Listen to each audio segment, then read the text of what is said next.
Hello friends, আজকে চলে এসেছি রান্নাঘরে। তো দেখো, এখানে হচ্ছে মাছের মাথা দিয়ে, যে মাছের মাথা দিয়ে মুড়ি ঘন্ট বলছি, বাঁধাকপির তরকারি হচ্ছে।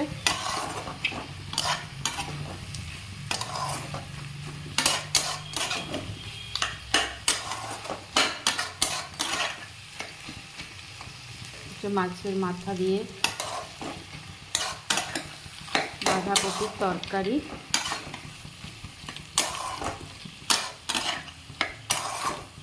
আর এখানে হচ্ছে কাটা মাছ নিয়ে নিয়েছি, এটা ভাজা খাওয়া হবে। একটু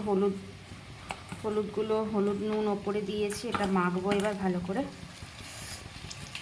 মেখে। এটা এখন ভাজবো না, খাওয়ার সময় এটা হচ্ছে গরম গরম ভেজে নেব।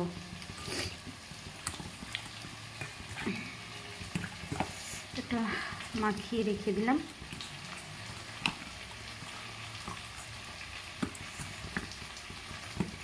আর এখানে আছে মাছ, আছে চিংড়ি মাছ। তো এটাকে ধোয়া হয়নি, এটা ধোবো।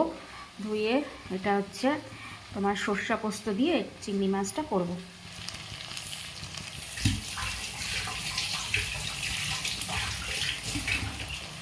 আর কালকের হচ্ছে একটুখানি ভেজ ডাল আছে, ডালটার জন্যই, ভেজ ডালটা আছে বলেই বাঁধাকপির তরকারিটা করা হলো। আর এখানে মাছ ভাজাটা, আর এই মাছটা সর্ষা পোস্ত দিয়ে করব।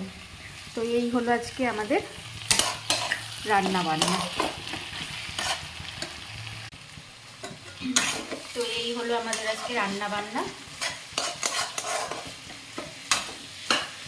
কতদিন ভুরু ব্লগ করতে যাওয়া হয় না দিদির কাছে, সব গোপ উঠে গেছে, ভুরু বেরিয়ে গেছে, সব করতে হয়।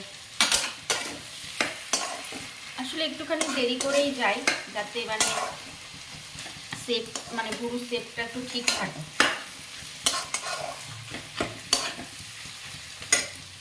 কিন্তু গোপটা উঠে যায় না,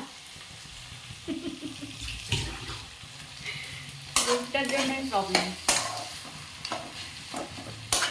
চলো টাটা, পরে আসবো খাবার টেবিলে।